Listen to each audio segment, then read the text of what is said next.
Evangelho segundo Mateus, no capítulo 1. É um texto diferente, né, que a gente não costuma ler publicamente, nem pregar sobre ele. Pelo menos eu não. Mas lendo esse texto algo me chamou muita atenção. E nós vamos ler juntos Mateus capítulo 1, de 1 a 16. Eu vou pedir que você acompanhe a leitura comigo. Livro da genealogia de Jesus Cristo, filho de Davi, filho de Abraão. Abraão gerou Isaque, Isaque gerou Jacó, Jacó gerou Judá e seus irmãos, Judá gerou de Tamar, Farés e Zará, ou Pérez e Zará. Pérez gerou Esrom, Esrom gerou Arão, Arão gerou Aminadab, Aminadab gerou Nasson, Nasson gerou Salmão, Salmão gerou de Raabe, Boaz, Boaz gerou de Rute, Obed, Obed gerou Jessé, e Jessé gerou o rei Davi, e Davi gerou daquela que havia sido mulher de Urias, Salomão, Salomão gerou Roboão, Roboão gerou Abias, Abias gerou Asa, Asa gerou Josafá, Josafá gerou Jorão, Jorão gerou Osias, Osias gerou Jotão, Jotão gerou Acás, Acás gerou Ezequias, Ezequias gerou Manassés, Manassés gerou Amon, Amon gerou Josias, Josias gerou Jeconias e seus irmãos na época do exílio da Babilônia. Depois do exílio da Babilônia, Jeconias gerou Salatiel, Salatiel gerou Zorobabel, Zorobabel gerou Abiúde, Abiúde gerou Eliaquim, Eliaquim gerou Azor, Azor gerou Sadoc, Sadoc gerou Aquim, Aquim gerou Eliude, Eliude gerou Eleazar, Eleazar gerou Matã, Matã gerou Jacó, Jacó gerou José, marido de Maria, da qual nasceu Jesus, chamado Cristo. Que o nosso Deus e Pai nos dê discernimento na sua palavra. Meus irmãos, genealogia ou árvore genealógica diz a sua origem, a sua família, seus ascendentes ou seus ancestrais. Aqui, na genealogia de Mateus, Jesus vai ter citada, né, seus ancestrais até Abraão, até a origem do povo de Israel. Uma forma que Mateus, que escreveu basicamente esse evangelho, voltado ou pensando no povo de Israel, ele legitima aqui Jesus como da família de Abraão, com origem em Abraão. Se você for lá em Lucas, você vai ver que a genealogia relatada em Lucas vai até Deus, vai de Jesus até Deus. Mas aqui nessa, eu confesso aos irmãos, vocês estão, quem está lendo a Bíblia toda, ou quem já leu a Bíblia, ou quem tem o hábito de ler a Bíblia, quando a gente bate com a genealogia, não dá uma má vontade para ler? Fala sério. Um texto como esse é meio cansativo, é ou não é? Árvore genealógica.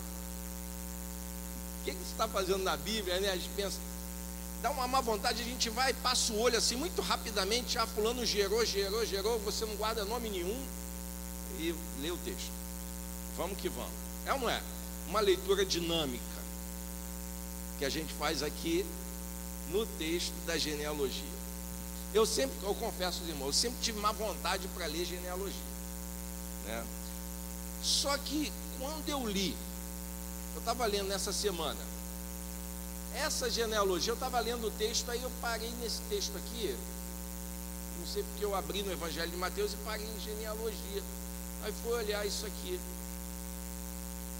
alguma coisa me chamou a atenção, saltou aos olhos, né, na genealogia de Jesus Cristo. A gente está falando aqui da família de Jesus, da parte de pai. Ora, a gente sabe que a parte de pai de Jesus é o Espírito Santo, mas ele nasceu numa família, e a família de José, né, a gente imagina como genealogia algo assim muito mais forte, muito mais tradicional, mais impecável, os cidadãos, as famílias que participaram dessa linhagem tinham que ser puras, tinham que ser famílias estruturadas, famílias sólidas, íntegras. Os chefes dessas famílias não poderiam ser pessoas, que tivessem um currículo ruim. É, afinal de contas, a linhagem do Messias, a linhagem do Cristo, a linhagem do Filho de Deus, a linhagem do Filho do Homem escatológico, a linhagem do Salvador. Ora, a linhagem dele não pode ter mancha. Só que não, quando a gente lê essa genealogia, não é isso. Isso me chamou a atenção. Eu olhei esse negócio aqui e algumas coisas me chamaram muita atenção. A primeira coisa que me chama a atenção é a citação de mulheres nessa genealogia.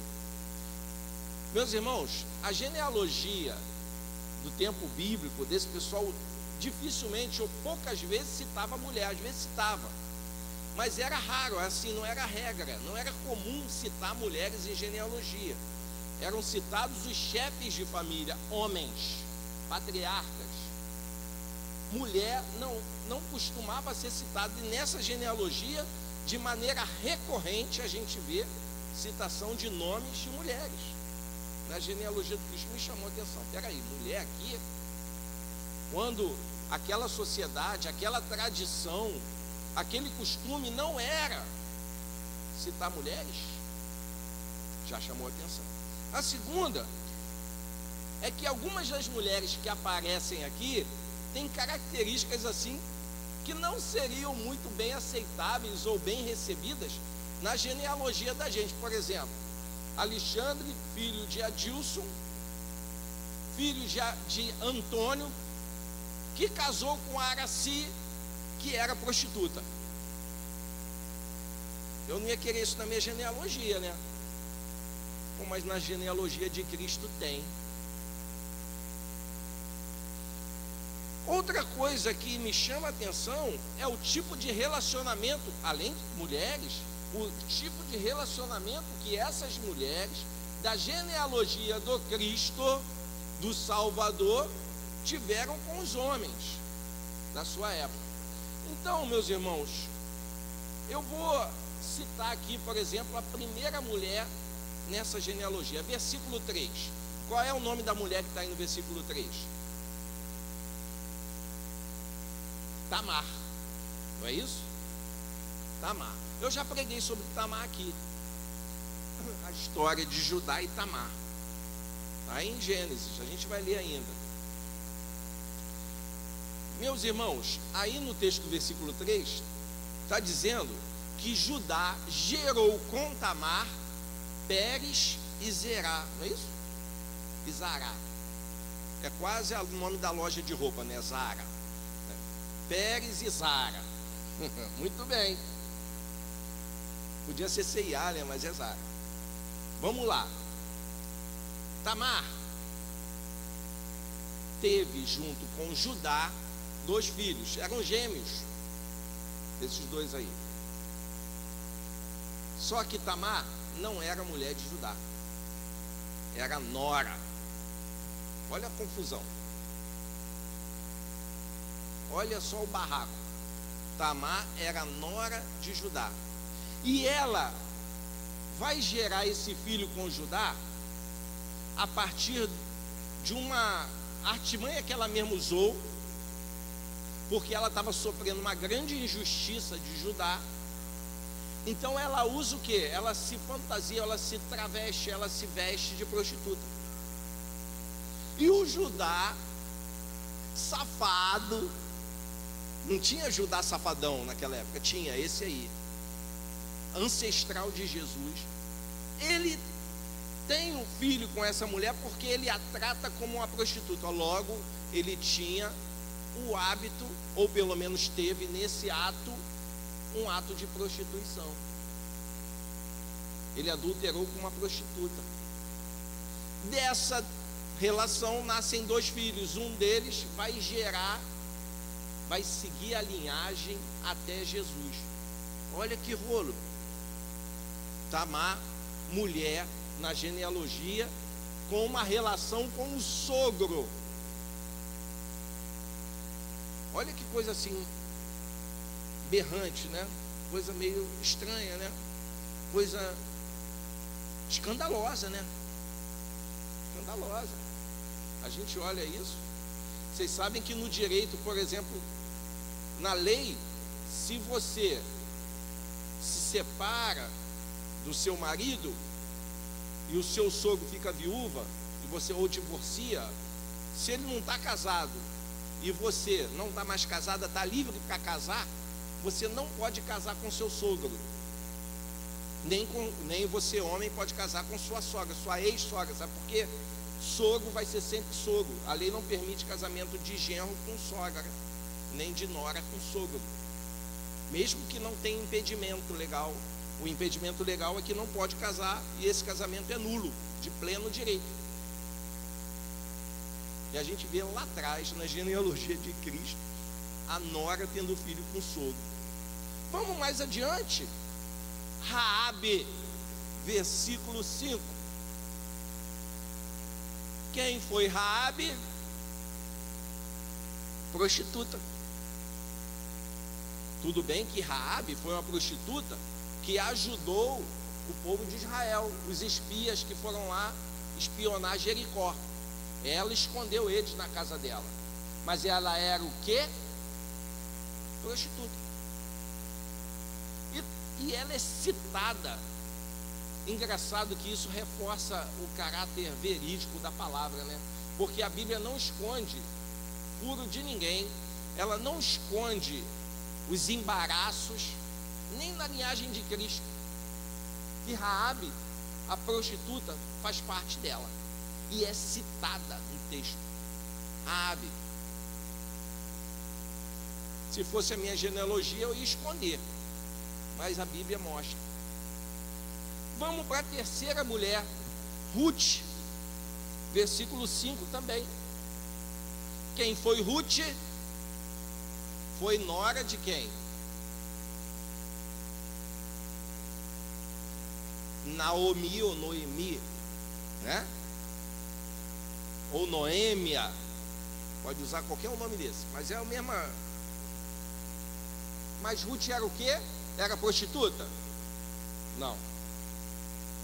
Mas também não era da linhagem de Israel. Ruth era moabita. Ruth era estrangeira, é gentia. Mas ela está na genealogia de Cristo.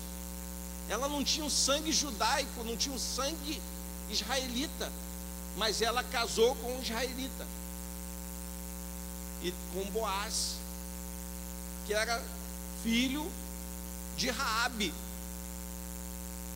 Olha só, vamos ver que tem muito rolo nesse texto.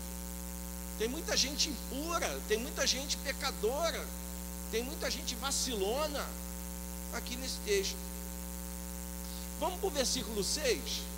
Nem cita o nome de Batseba. Davi, ele não só traiu o Urias, nem a família dele. Davi mandou matar o cara. Davi contratou com o seu general lá uma forma de matar o marido daquela mulher que não era dele. E ela está aqui também. Tem muita gente que quer atribuir culpa a Batseba. Meus irmãos, o rei falou, não tinha jeito. Não era, ela podia resistir ao rei?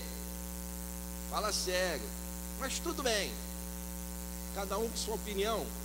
Mas aqui está ela, na linhagem de Cristo. A mulher que não era do rei, que não era do Davi, mas que gerou um filho, e esse filho gerou descendentes na família de Cristo. E no final vai citar Maria, que realmente foi quem gerou o Messias, que essa galera toda anterior aí era só da família, mas o Messias nasce de Maria, ela que gerou a Cristo. conforme está escrito no versículo 16, da qual nasceu Jesus. Então, o que isso me ensina? Esse texto me ensina algumas coisas que eu preciso aprender e que me chama a atenção aqui, que eu quero compartilhar com vocês. A primeira coisa é que Deus, meus irmãos, Deus, Jesus, não está preso aos nossos padrões e convenções. Ponto. Eu não quero dizer que Jesus concordasse com o adultério de Davi, não quero dizer que Jesus aprovasse a prostituição de Raabe, não quero dizer que Jesus concordou com o que Tamar fez e com o que Judá fez com Tamar, nada disso. Não é o que Deus quer. Mas o fato é que, a despeito disso tudo, Ele não esconde nada da gente. E mais, Ele não deixa de usar as pessoas, mesmo com sua carga de pecado, com sua história, com seu currículo. Ele não deixa de usar as pessoas conforme Ele quer. E não deixa de dar oportunidade às pessoas de, a despeito do seu passado, serem instrumentos na mão dele. Então Ele não está preso às nossas convenções. A gente vê que Jesus demonstrou muita indiferença em relação aos padrões, convenções, culturas de sua época. Tem gente que acha que Jesus, que Deus, Ele só pode ou só deve ser adorado, cultuado de determinada maneira, de determinado jeito. Às vezes eu penso, meus irmãos, que a gente devia, numa manhã de domingo como essa, e eu acho que a gente vai fazer qualquer dia desse, não vamos fazer o culto aqui.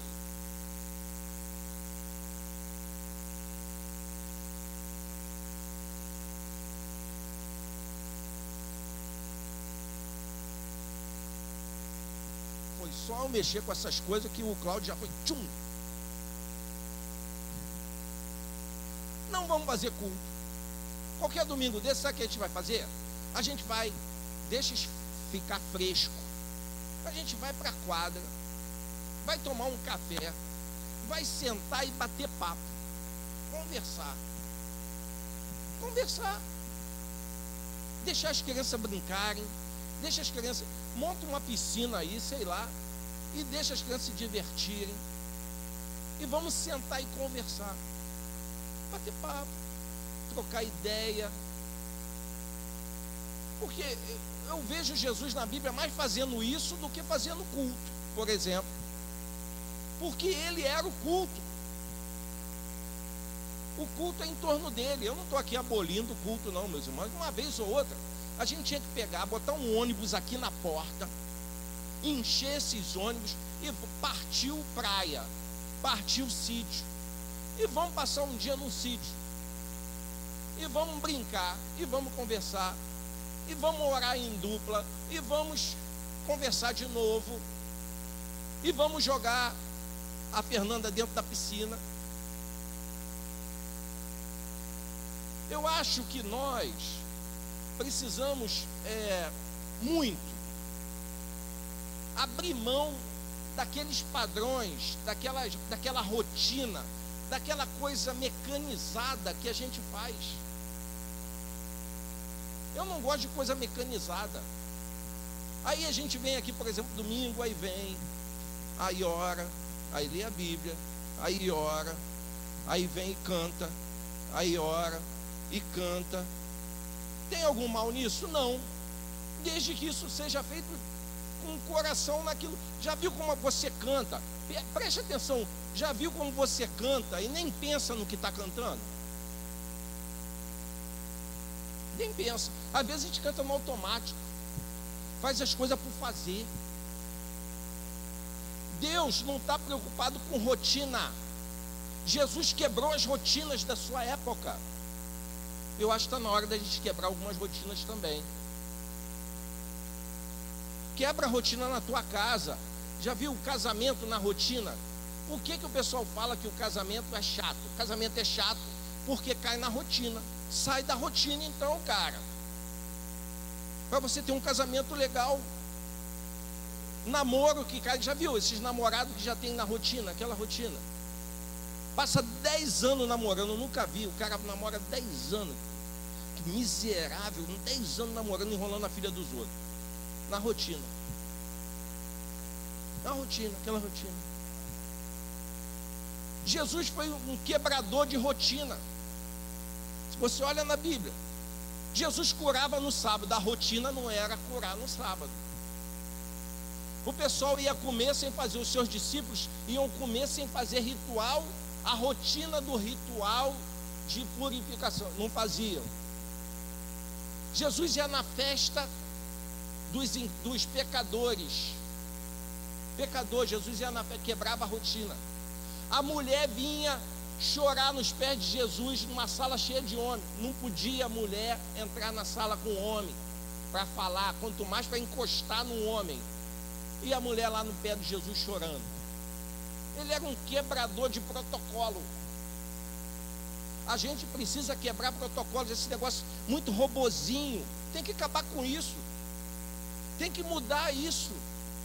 Relacionamento com Deus é dinâmico o tempo todo. É dinâmico. É relacionamento. Você já viu quando você está com seus amigos? Preste atenção. Quando você está com os amigos ou familiares assim, que você está se divertindo, que está feliz ali, e conta uma coisa, daqui a pouco está todo um olha para a cara do outro e ri de algo que lembrou, e ri de uma brincadeira que foi feita, uma coisa feliz. Isso não é rotina, isso é alegria fluindo. Por que que no nosso relacionamento com Deus a gente não pode ser assim? Algo que flui, algo que contagia, algo que envolve. Jesus era um quebrador de protocolo, a começar da genealogia dele. Ele não está preso aos protocolos, aos padrões, que nós, muitas vezes, nós é que criamos. Uma coisa que esse texto me ensina também, é que Deus tem uma maneira diferente de lidar com o passado. A gente olha o passado dessa gente aqui da genealogia, o que passado podre, que passado contaminado com prostituição, com traição, com mentira, está aqui. Mas Deus lida com o passado de forma diferente. Ele olha para o meu passado, o meu, e fala assim: olha, você aprendeu com isso aí? Então não repete isso. Você pode ser um instrumento da minha mão. Eu vou usar você a despeito do teu passado. O que nós fazemos com o passado das pessoas, com o currículo das pessoas? O que a gente faz? A gente esquece o presente do cara. A gente olha o passado da pessoa para dizer que aquela pessoa não presta por causa do passado dela, para dizer que o que ela fez marcou e acabou, ó. Essa pessoa não presta mais para nada por conta do que ela fez no passado. Aí olha o cara aqui pregando, aí lembra do meu pecado lá no passado, vai dizer: olha, esse aí não pode falar nada, olha o passado dele. É assim que nós fazemos. Deus não age assim. Se Deus olhasse para o passado da gente, eu acho que não ia estar ninguém aqui, só as crianças. Só as crianças estão aqui. Acho que nenhum de nós ia subsistir nesse lugar, se Ele olhasse e nos condenasse pelo passado. Ah, o teu passado, você foi um filho abandonado, não significa que você vai ter que abandonar seu filho. Ah, você foi um marido traído, não significa que você vai ser um traidor, um infiel no seu relacionamento hoje. Ah, você foi uma pessoa violenta, não significa que você tem que continuar sendo. Ah, você sofreu um monte de violência dos seus pais, não significa que você vai ser violento com as pessoas do seu relacionamento hoje. Você pode mudar. É isso, é assim que Deus lida com o passado. Ele diz assim, ó: Você veio nessa trajetória, sofreu até aqui, mas você não precisa continuar fazendo os outros sofrer, nem continuar sofrendo. Você pode ter uma nova história a partir daqui. Esses homens que foram de uma linhagem do Messias, tinham marcas na sua vida, mas essas marcas foram cicatrizadas pela própria história da salvação. Meus irmãos, nós nos preocupamos demais com o passado, esquecemos de viver o presente. Esse é um problema muito sério. Passado é só para ensinar, e olhe lá, é daqui para frente. Deus não se preocupa com o currículo. Nós gostamos desse negócio de título, né? Gostamos de, o sujeito é doutor, o sujeito é juiz. Nós gostamos de carteirada. Já viu como o pessoal gosta de carteirada? Sabe com quem você está falando? Você já falou isso para alguém? Sabe com quem você está falando? Sabe? A gente gosta disso, né? Nós gostamos desse negócio de mostrar autoridade, né? Gostamos disso. Só que Deus não é assim. Deus não está aí para currículo, para carteirada. Ele quer uma história nova. Ele quer um a partir daí. É sempre assim. Olha a história da salvação, que é assim. É a partir de hoje, é daqui para frente. Ele fala, dos teus pecados não lembro mais, as tuas lágrimas serão enxugadas. É assim, o papo com Deus é assim. É um papo a partir daqui, é de hoje em diante. Se a gente agisse assim, nós teríamos relacionamentos mais felizes, nós seríamos capazes de perdoar, nós seríamos curados emocionalmente, se a gente olhasse o passado só para aprender com ele e deixasse o passado no passado. Já disse o magnífico filósofo Diego Armando Maradona. Diego Armando Maradona, né? Quem vive de passado é museu. Na verdade ele repetiu isso, mas é verdade. Daqui para frente aconteceu, você me feriu no passado, vamos começar de novo, de uma forma que você não venha me ferir de novo, nem eu te fira. A quarta coisa que esse texto me ensina é que Deus usa quem Ele quer. Isso é outra coisa. Deus usa quem Ele quer. A Bíblia mostra Deus usando criança, a Bíblia mostra Deus usando idoso, a Bíblia mostra Deus usando adúltero, a Bíblia mostra Deus usando prostituta, a Bíblia mostra Deus usando homem, a Bíblia mostra Deus usando mulher, a Bíblia mostra Deus usando até uma mula. Deus usa quem Ele quer. Quem Ele quer.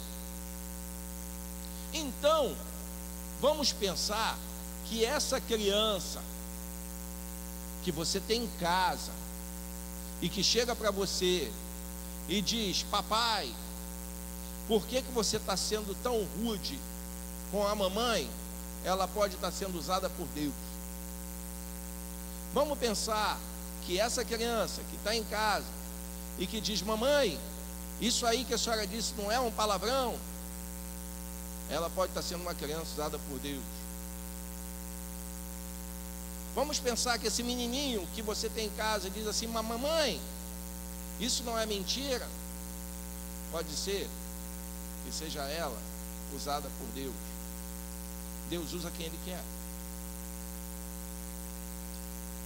Deus usa quem Ele quer.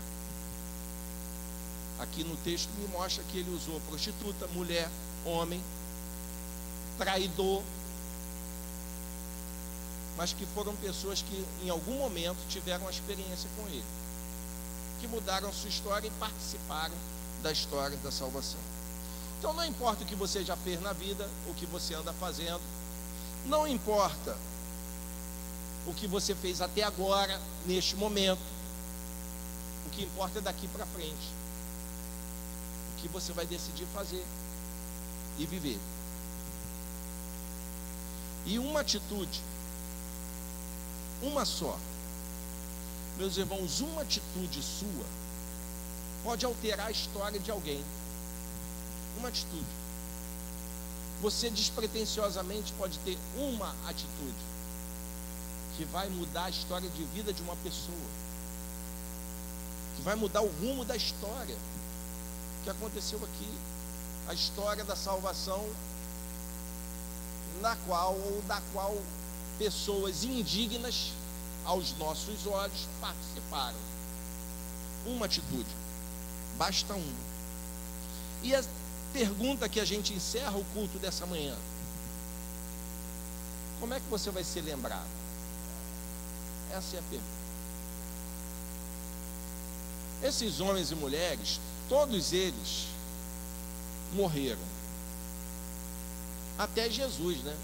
Nessa história aí morreu, ele ressuscitou. Mas os outros não. Todos eles morreram. E eles estão ali na Bíblia sendo lembrados como pessoas que participaram da história da salvação. Como você vai ser lembrado daqui a 50 anos, 100 anos, quando você não estiver mais aqui? Como você vai ser lembrado? Quando alguém olhar assim e falar: o Alexandre, lembra do Alexandre? Ele foi até pastor aqui nessa igreja, olharem aqui, né?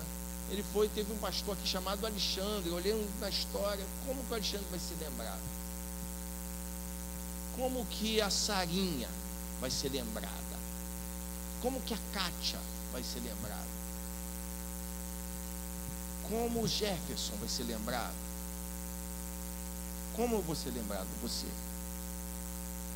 vai ser alguém que vai ser lembrado que participou da história da salvação. Alguém vai dizer assim: poxa, o meu avô, ele foi abençoado